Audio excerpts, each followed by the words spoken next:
Hello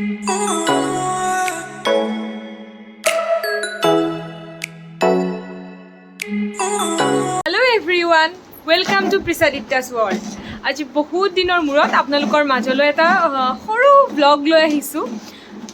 এয়া আমাৰ প্ৰিছা দিত্যা দেখিছে খেলি আছে আৰু যিসকলৰ ঘৰত শিশু আছে তেওঁলোকে গম পাব ঘৰটোৰ অৱস্থা কি হৈ থাকে। বৰ্তমান মোৰ ঘৰৰ অৱস্থা দে এয়া ড্ৰয়িং ৰুমৰ অৱস্থা।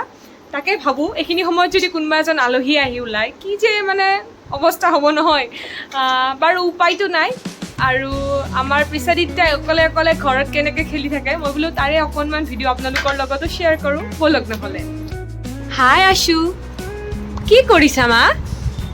অ' মা কি কৰিছ? হেপী টুলু। আমাৰ আশুৱে সদায় বাৰ্থডে পাতে দেই, মই কৈছিলোঁ নহয় আপোনালোকক। মোক খেলিব দিবানে মা?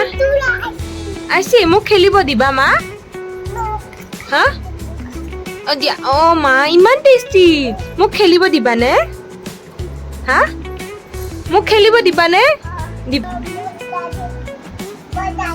তুমি গাড়ী চলাবা? গাড়ীত যাবা? তোমাৰ গাড়ী? কি কৈ আছা? দাড়ি? গাড়ী নে দাড়ি? দাড়ি? দাড়ি কি বস্তু?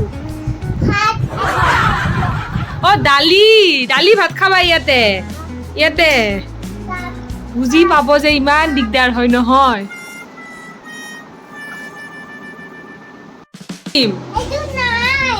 এইটো নাই, কোনে লৈ গ'ল? মা লৈ গৈছে। তাতে উঠে এয়া দেখিছে, যিসকলে ভাবে আমাৰ প্ৰিছা দিত্যা খুব শান্ত, এয়া শান্ত ছোৱালীজনী আমাৰ। তাতে উঠেনে মা? নামি আহা, মা নাপায়, নামি আহা প্লিজ। উই হৈ যাব, আহা নামি আহা আহা। কোলাত ল'ম, ৰবা এক। এইয়া আমাৰ বাইদেৱে ফাইনেলি কোলাত উঠিলে আৰু নতুন ব্লগ আপোনালোকৰ মাজলৈ লৈ আহিম দেই। আজিলৈ আহিছো, বাই। দিয়া।